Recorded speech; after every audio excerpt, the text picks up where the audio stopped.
Good morning and welcome to the WorkSafeBC CSSHSA 2024 Rate Information Webinar. My name is Anna Lucia Mateus and I am with the Community Social Services Health and Safety Association of BC. I would like to acknowledge that I am speaking to you from the traditional, ancestral, and unceded territory of the Coast Salish peoples, including the territories of the Musqueam, Squamish, and Tsleil-Waututh nations. I would also like to acknowledge that you are joining us today from many places near and far, and acknowledge the traditional caretakers and stewards of those lands and waters. The intention of the webinar is to provide the community social services sector with information on the 2024 rates. The presentation will focus on the three predominant classification units, CUs, in the sector: counseling or social services, being CU 766007, life and job skills training, being CU 766010, and residential social services facility, being CU 766017. WorkSafeBC will also be outlining the tools and resources available to assist organizations with their injury trends. I'd like to cover a few items before we begin the presentation. This webinar is being recorded to serve as a record and reference, which will be made available for the sector in the future. Please subscribe to our YouTube channel. There will be opportunities for you to raise questions in the chat. Please do so, type your questions into the chat, and the speakers will respond to them at the end of the session. Presentations and information pertaining to this webinar will be posted next month on our website. You will receive a survey. Please complete this survey as it helps us improve future training sessions. A certificate of attendance will be provided to each attendee next month via email. I am delighted to introduce Denise, Kieran, and Jerry. Denise Sabotin is a manager in OHS Consultation and Education Services at WorkSafeBC. She works with industry associations, labor organizations, and health and safety associations in the education, healthcare, and social services sectors to support and advance the prevention of workplace injuries and illness through partnerships, consultation, and outreach. Denise holds a Master of Sciences degree in Occupational and Environmental Hygiene from the University of British Columbia and is a certified industrial hygienist and Canadian registered safety professional. Welcome, Denise. Kieran Batty manages WorkSafeBC's classification and rates team. She and her team ensure that WorkSafeBC's classification system is representative of how industries are evolving in BC. She joined WorkSafeBC in 2020 while pursuing her MBA from Beatty School of Business and started managing the class and rates team earlier this year. Welcome, Kieran. Jerry Paquette is the Senior Manager of Insurance and Underwriting. He was part of the team that developed WorkSafeBC's insurance model and works closely with their CFO, actuary, and Kieran to ensure WorkSafeBC delivers the most appropriate insurance rates to all industries and employers. Welcome, Jerry.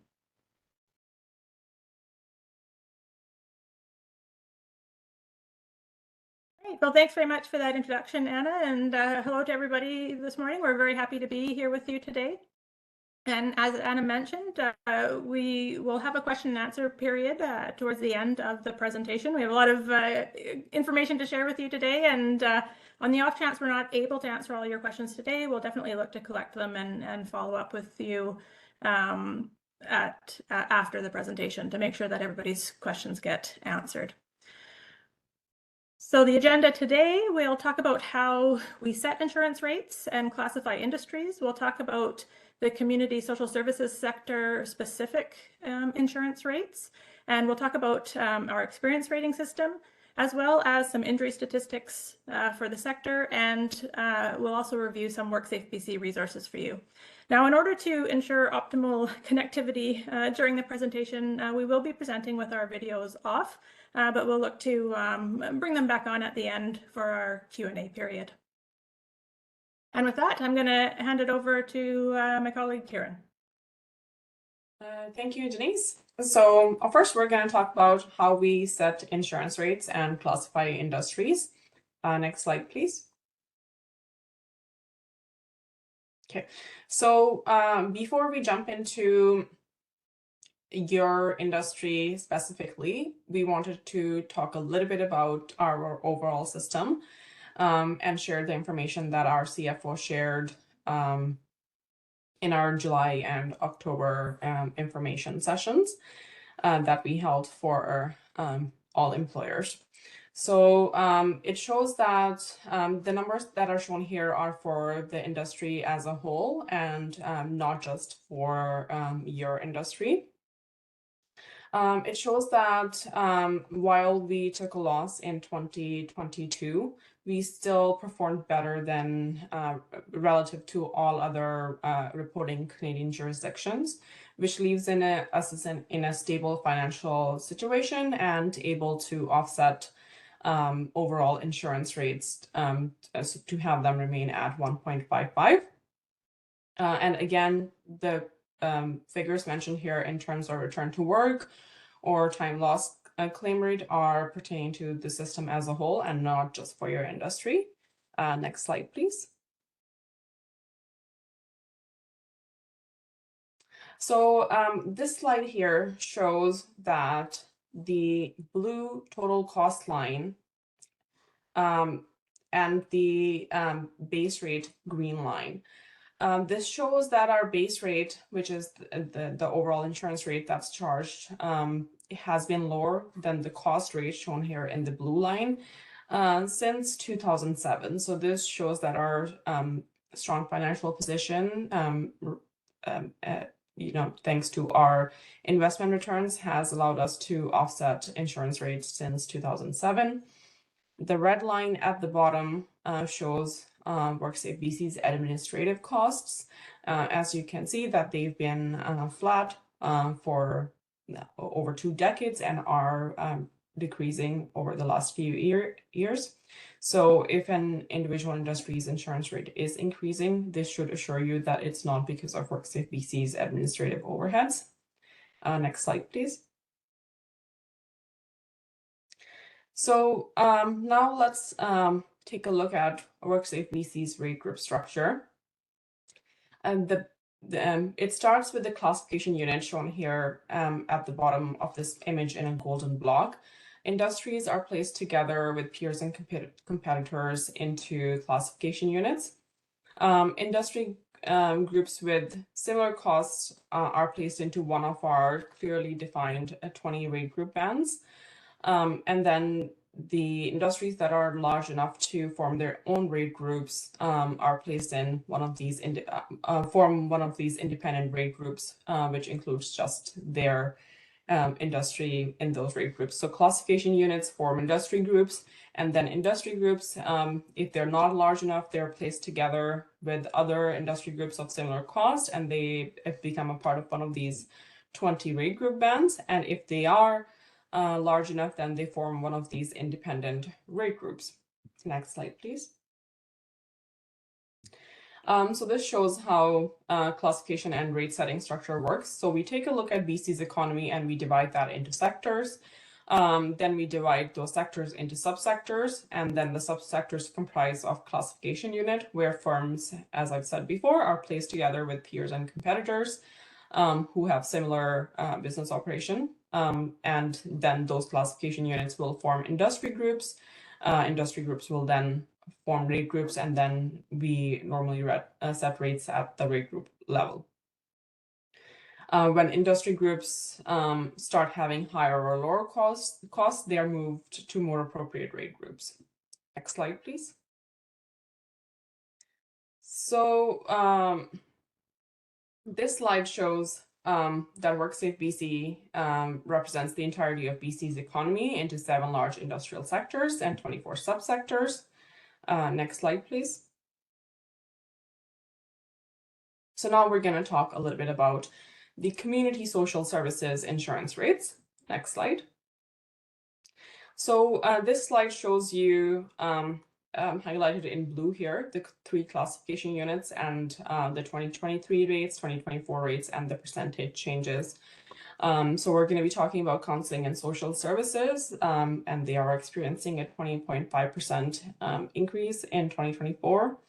Life and job skill training are experiencing 11.6% increase, and then residential social service facility is also experiencing a base rate increase of 20.3%. Next slide, please. So as I mentioned before, if a industry group is large enough to form a rate group, then they will be the only members of that rate group. So counseling and social services form rate group JA, and they do so with counseling and social services, along with funeral undertaking and alcohol or drug treatment. However, counseling or social services is 86% of the total payroll and 88% of the total claim cost for rate group JA. Next slide, please. So this slide shows the trends in cost rate and charge rate since 2020 for counseling or social services.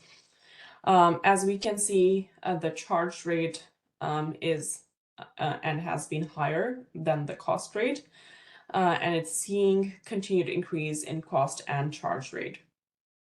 The rate increase again is capped at 20%. Next slide, please. So this slide shows us the cost components that make up your base rates for a rate group and classification unit. These are the percentage of payroll that WorkSafeBC must collect. So as you can see, your average benefit cost rate is 1.22 for 2024. It was 1 for 2023. And then in terms of your amortization adjustment, it was 0.45 for 2023 and 0.60 for 2024. So the primary contributors to the rate increase are increased claim costs and increased deficit. So the deficit for your industry has increased from 2023 to 2024, and that's why this amortization adjustment, which speaks to an adjustment that's related to surplus or deficit, has increased by 15 cents. In terms of amortization, we usually amortize it over 5 years. Next slide, please. Now, speaking of residential social service facility, so for 2024, residential social service facility is the sole member of rate group IH. For 2023, retirement home or seniors home were also a part of rate group IH. But for 2024, only residential social service facility encompasses rate group IH. Next slide, please. So again, looking at the rates for residential social service facility since 2020, we can see that the rate continues to increase. Like 2023, the 2024 rate has been capped to increase has been capped to 20%, and a further increase can be expected in 2025. Next slide, please. Again, similar to the previous slide we saw with this type of information, this shows us the cost components for rate group IH for 2024 and 2023. We can see that the average benefit cost rate has increased. And then again, the primary contributors are increased claim cost and increased deficit. The amortization adjustment, which speaks to deficit, has increased by 0.03 here. Next slide, please. Life and job skills training is in rate group 9, which is one of the 20 rate group bands, and it shares rate group 9 with all of these other classification units and industry groups. And then here you can see highlighted in blue, 766010 is life and job skills training CU. Next slide, please. So life and job skills training was moved from rate group 7 to rate group 9 for 2022 after being identified as a high costing outlier. Rate increase was limited to 20% at that time. For 2024, rate group 9's cost rate has been increased after a slight decrease in 2023, and a classification unit for life and job skills training is witnessing a further rate increase accordingly. Next slide, please. So this again shows us the cost components for life and job skills training CU rate group 9. We can see that the average benefit cost rate has increased, and the primary contributors are increased cost rate and shift from a surplus position to a deficit position. So as we can see in 2023, a surplus was helping keep rate a little bit lower as compared to the cost rate, but for 2024, we're in a deficit position for this rate group, and the deficit is adding 0.01 to the base rate. Next slide. Now we're going to talk a little bit about WorkSafeBC's experience rating program. Next slide. So experience rating program is designed to look at an employer's history and compare it with their rate group. So we compare a firm's claim cost to the average performance of its insurance pool to determine the amount of discount or surcharge to apply to its base rate. So if a firm's claim costs are the same as those of the other firms of their industry, they're considered average and receive the industry's base premium rate or an experience rating of 0. If they're performing better as compared to the firms in their industry, then they will move towards a discount of up to 50%. And if they're performing worse as compared to other firms in their industry, they will move towards a surcharge of up to 100%. Next slide, please. So when we look at this example, in an industry with a base rate of about 2%, an employer with $100,000 of assessable payroll would normally pay $2,000 for average performance. But if they were performing better than the other members in their industry, then they could pay as little as $1,000 by achieving the maximum 50% discount, or they could pay as much as $4,000 by reaching the 100% surcharge, depending on their safety record over time. Now I will pass it on to my colleague Denise to talk about injury statistics. Great, thanks very much. So now that we've had the information about the rates, we'll dig a little bit deeper and see what types of injuries are occurring in each of these classification units. And to start, we'll have a look at time loss claim injury rates. So on this slide is the number of time loss claims per 100 person years, which is our unit of measure for number of people in the workplaces. And it's a way we can standardize and do some comparisons. And so what we see here in the middle of the graph is the black dotted line, which represents the BC average injury rate. And we'll see that that has increased slightly from 2.19 in 2018 up to 2.39 in 2022. And then looking at the trend lines here, there's been an overall general increase in injury rate in all of these classification units. Counseling social services at the bottom, the orange line with the square markers, has ended in 2022 as with an injury rate of 2.20. Our life and job skills training in the middle line there has ended in 2022 with an injury rate of 3.53.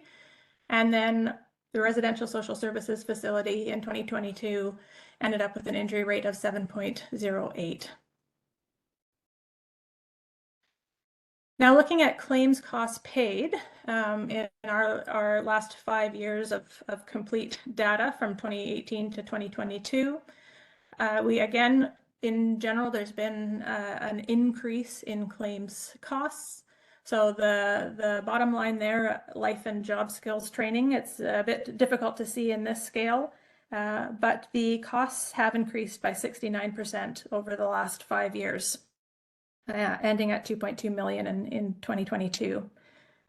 When we look at the counseling and social services, you see a steeper increase in claims costs, with costs having more than doubled in the last 5 years. And then for residential social services facilities, we have actually seen claims costs triple in the last 5 years.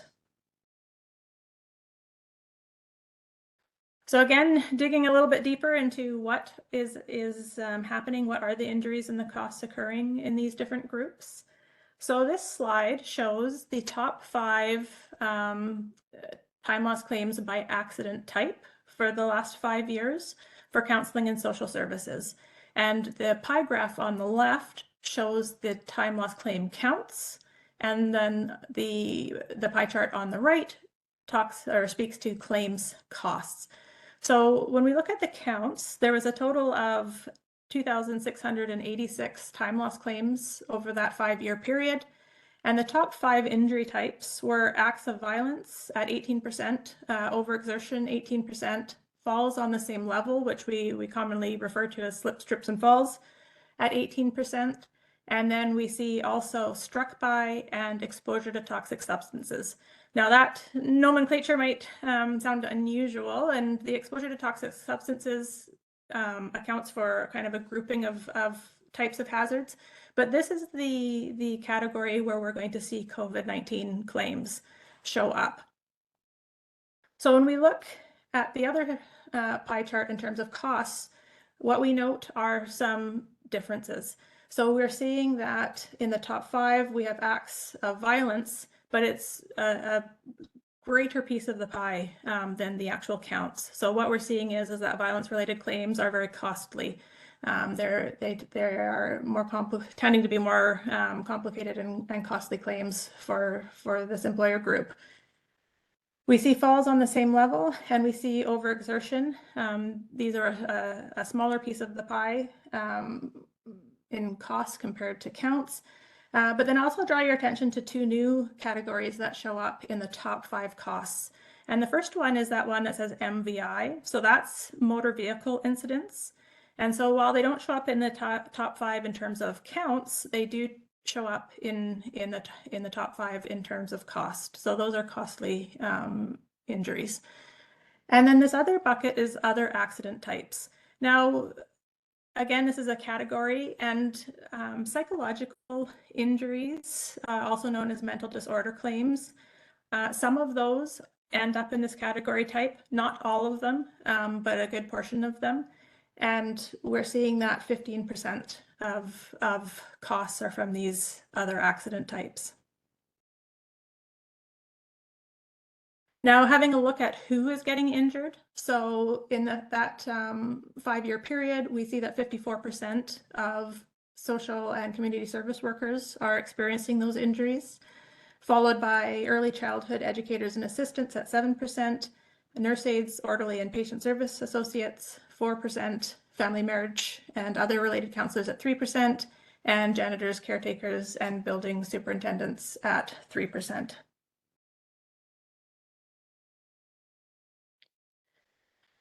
So next, we'll look at our life and job skills training group. So similar, we've got the time loss claim counts on the left and the costs on the right. So when we look at the counts, our main source of injury are acts of violence. Then we have overexertion with 23%, falls on same level. We are seeing the exposure to toxic substances category show up here again in the counts, and then struck by. And then we look at cost. What we'll see is, in terms of COVID, and I didn't specifically point it out in the last grouping, but the similar trend is there, which is the COVID related and the exposure to toxic substances bucket or category shows up in the top 5 in terms of counts, but it does not show up in the top 5 in terms of costs. They are not tending to be costly injuries. They are present and there's cost associated, but they're not showing up in the top 5.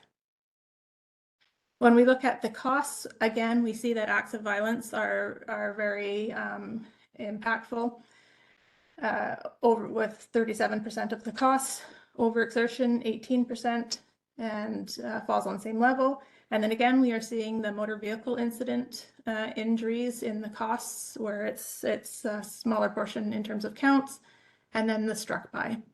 And in this group, there were 585 claims. So again, a large number of workers experience injuries. And who are these workers? So in this grouping, 73% are social and community service workers, then 3% nurse aides, orderlies, and patient service associates, followed by 3% being registered nurses and registered psychiatric nurses, then licensed practical nurses at 2%, and janitors, caretakers, and building superintendents. And then now looking at our residential social service facility. So counts again on the left, we'll see that there is a large number of injuries in this grouping in the last 5 years, 4,325. And then our costs on the right, 65.3 million. So when we look at counts, again, we're seeing acts of violence be prominent injury type. 20% from overexertion. We're seeing the exposure to toxic substances again, which includes the COVID-19 related claims, and then fall on same level, and other accidents. And that other accidents, again, is that grouping where some, but not all, psychological injuries can be found. And a bit more, I've got some slides later on to speak a little bit more fully to psychological injuries. So when we look at that pie on the right, again, 44% of the cost is from violence. Here we're seeing that, again, the difference between the percentage of counts and the percentages of costs with other accident types. And again, overexertion. This pie is a little bit different. We are seeing exposure to toxic substances be present in the top 5 for costs. And in general, these pie charts can give you a sense of where it's where to start in terms of investing resources in prevention and investing resources in return to work, stay at work programs for these different classification units. So looking at who is getting injured. So again, of these 4,000 plus injuries, 77% of them were in the category of social and community service workers. And then we've got nurse aides, orderly, and patient service associates, 8%, janitors, caretakers, and building superintendents, 3%, and managers in social, community, and correctional services at 2%, and then cooks showing up at 1%. So as mentioned, I provide a bit more information related to psychological injury claims. We are seeing an increasing trend over time related to these type of claims. So I wanted to let everybody know, if you're not already aware, that annually in the spring, WorkSafeBC publishes a media backgrounder on psychological injury claims. So if you were to go into your web browser and search WorkSafeBC media backgrounders or psychological injury claims, you'd be able to find this document. And there's a lot of information available there that we look to provide employers and workers.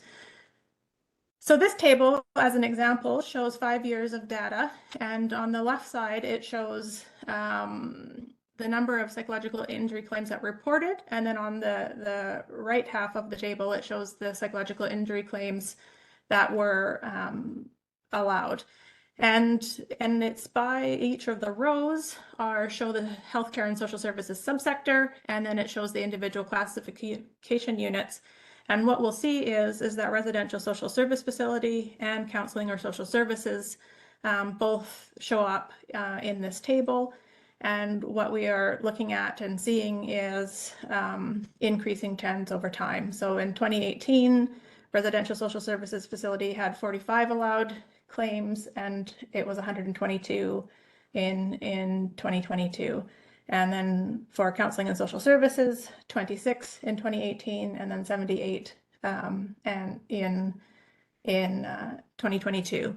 And I'll just make a note that not all claims registered receive an allow or disallow decision. Some claims are suspended and do not proceed through to the decision-making process. This can happen for a number of reasons, including a choice of the worker, for example, to not proceed with the requirements of the claim to obtain a diagnosis, but suspended claims may proceed at a future point and receive an allow or disallow decision. So another example of information we provide is workers and what workers are being affected or experiencing these claims. And so again, we've got on the left side of the table injuries reported and then injuries allowed. And again, an overall increasing trend. And we do see social and community service workers in this table in row 4 there.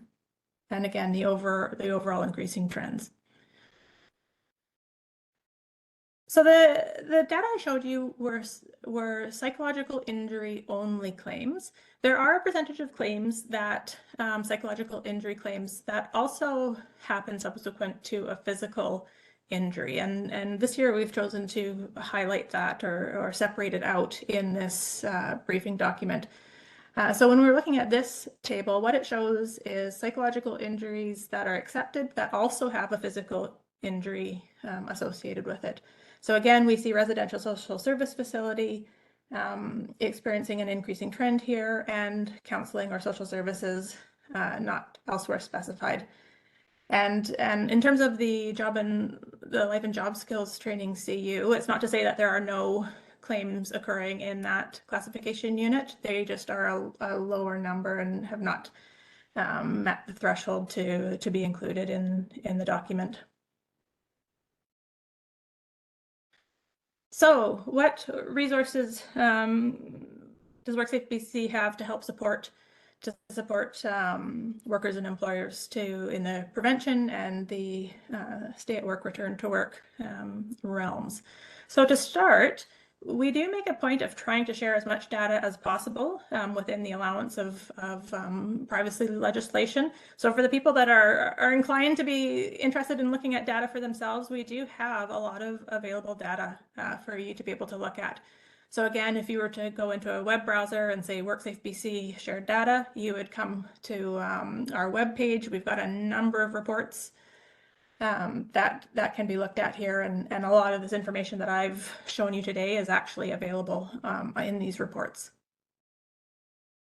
Also, there is what is happening at an employer level. So again, Karen mentioned the experience rating system and the ability for the employer to have an influence on the insurance premiums they're paying. Definitely you have the ability to influence in your workplace, prevention of injuries and reduction of costs. And if you're not sure what those look like for you, all employers that are registered with us have access through the employer portal to through your online account to access our employer health and safety planning toolkit. And there are a number of tools and resources here. You can see your company's data. You can see how you compare to your other employers in your classification unit. And there's a lot of drill down features that will tell you, similar to those pie charts I showed you, what is actually happening in your workplace in terms of counts and costs. And there's some tools to even help determine what improving your health and safety performance, how that will impact your assessment rates in future. So if you have not had a look at that yet, I definitely encourage you to explore the tools and resources and data there. Denise, if I may just make one comment. We were taking a look at the Employer Health and Safety Planning Toolkit the other day, and there appears to have been some sort of a data transitioning challenge. So right now, if people are looking at the experience rating elements within the toolkit, any of the forecasting will not be accurate. Work is underway with our technical folks to make sure that everything is working right in terms of that calculator. But apparently everything else in the toolkit is working well, but just that calculator for the moment is not presenting information appropriately. Great. Well, thanks very much for that, Jerry. I had not heard that yet, so I'm glad that you shared that. And it also actually brings to mind one piece of information related to that I should also share. Once that data migration has been completed and that aspect of the tool is fully functional, just to let people know that the forecaster, basically the more injuries in the system, the more powerful the forecaster is. So if you are a workplace that has very small numbers, like 5 or less claims, that tool will not be as powerful for you, or it, so just an awareness piece on that. But where you have 5 or greater claims, it's a very interesting tool to be able to apply. So on our website, we do have a number of resources that are focused at both prevention, and they are focused at return to work, stay at work programs. We do actually have a community social services or a healthcare and community social services sector landing page where we look to, when you get to there, we put resources on the bottom to just help with particular industry specific resources being linked there. But again, definitely encourage you to have a look at the videos, resources, bulletins, and the like. The other thing, in case you're not aware, is WorkSafeBC does have a number of e-newsletters. And so if you're not already signed up for that, I would recommend you have a look, because we do send out regular information about new resources, about regulatory changes, and it's a good way to keep up to date on what the newest information from WorkSafeBC is. And of course, in addition to WorkSafeBC, there is your Health and Safety Association that you can connect with to get support from. And so there are 13 health and safety associations in BC. Our Community Social Services Health and Safety Association today that's facilitating this presentation for us is our newest one, so very exciting. And always a resource for you to connect into. And so with that, we have ended our information that we wanted to present, and we'll turn it over for if there's any questions.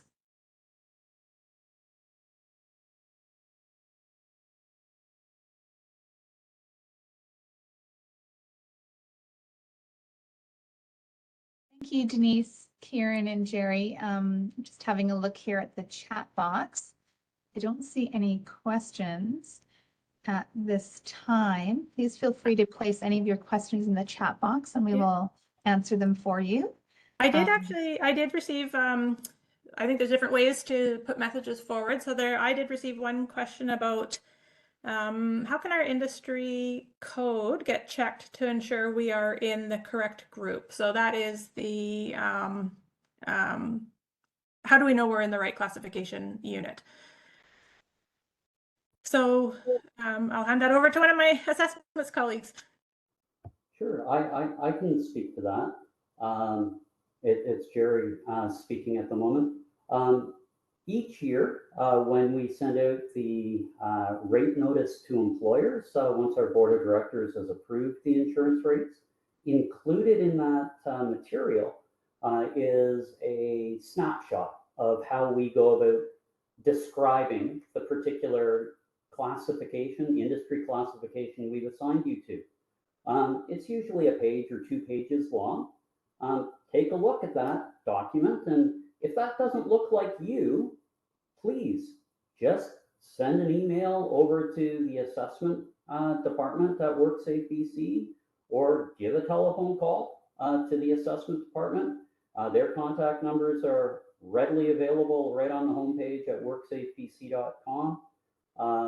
And so at the end of the day, when an employer first registers with WorkSafeBC, someone in the assessment department asks them a couple of questions. What do you do? And if you're a for-profit organization, how is it you make your money? If you're not a for-profit, what is your raison d'etre? And based on those answers, they assign you to one of our 500 or so classifications that Kieran had referred to earlier in the slide deck. But we recognize that employers' business operations might evolve over time, or that they, even at point of registration, when they take a look at that classification we assign them to, think that that isn't quite right. We invite folks to give us a call, get a better understanding of your business operations, and based on that new information, either confirm that the classification you're being assigned to is appropriate, or that another one may be appropriate. So basically, we're looking to you to reach out to us if you think that there's any further information we need to consider in assigning you to the industry classification.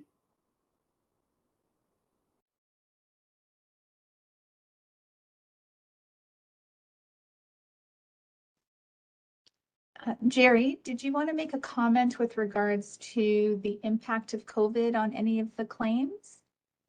Oh, thank you, Ana Lucia. Hopefully I've got your name pronounced properly. It's the same actually as one of my my grand nieces, so that's how she refers to herself. But thank you. So some of you will have noted when Denise was speaking about the distribution of types of injuries, and saw that there was a not insignificant proportion of the number of claims in a couple of the industry segments that were COVID related, even though they didn't translate to a significant proportion of the claim costs.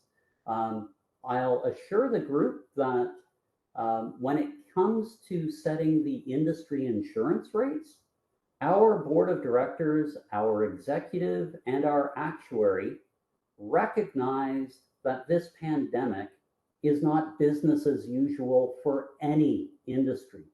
And therefore, in the calculation of any industry's insurance rates, we excluded COVID claim costs for the purpose of calculating the cost rates. So when Kieran was sharing the information and saying, hey, a primary reason for the rate increases in each of the three industry segments were increased claim costs, that was not due to COVID. I wanted to clarify that to everyone with respect to the industry insurance rates. And then secondly, Kieran had also mentioned about experience rating. So individual operations most frequently do not pay just the industry insurance rate. They will have their own individualized insurance rate that is representative of their own claims performance. Experience rating also excluded any COVID claims. So if there are any members of the audience whose workers unfortunately contracted COVID in and around work, we ensured that the insurance rates that you were paying both at an industry level and at an individual employer level were not negatively affected by COVID.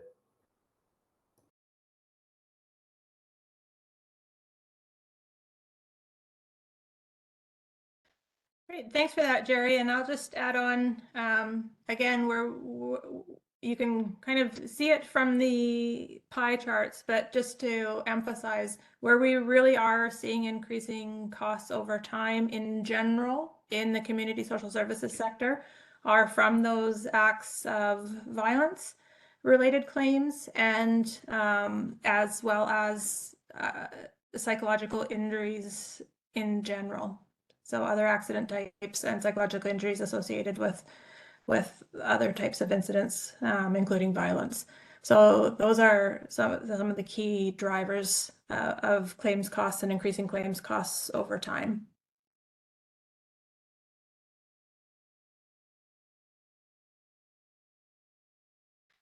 Well, I don't see any further questions. Oh, Jerry? Thank you. So one of the questions folks might be wondering is, okay, so when are we actually going to get the final word on the insurance rates for the year 2024? And so I've got two answers to that. One is that each July we go to our board of directors and present them with the preliminary insurance rates for the purpose of them giving us the approval to go out and reach out to industries and employers and share. These are what the proposed insurance rates will be. They then need us to bring back to them whatever input we have garnered through those discussions that we've had either with individual employers or industry associations and the like. We meet with the board of directors on November the 9th, and at present, we haven't received any input from industries that would have us recommend different insurance rates than what we went forward with in July. So we'll, at present, be recommending to the board of directors that they approve for the year 2024 the insurance rates that are currently on the website. Back in July, we also did a preliminary experience rating calculation and sent emails to all 280,000 registered employers, letting them know that they could go and take a look at what their individualized insurance rates would be for 2024 behind our secured website. So those have been available since late July, but in the second week of November, once the board of directors approves the insurance rates for 2024, we will do the final calculation of everyone's insurance rates for the year 2024. And again, for any employers that have an email with us, we will be sending an email saying, hey, your rate notice is available, come and take a look. And for those that we don't have an email address, we'll be sending that in the mail. So you'll have that information in your hands by mid-November. Thank you, Jerry. There's another question here asking, I would be curious to hear the breakdown between counseling and A&D counseling for injury claims. Yeah, so I actually need a bit more information because I don't know what A&D is intended to reference. So if maybe we could have a clarification there. What I would say is alcohol and drug. Okay, great. So we can provide, so that is a different classification unit that we do have, 766002. And we can, I don't have it readily available for the group right now, but I can definitely make that available and show the comparison. So we can make a note to do that.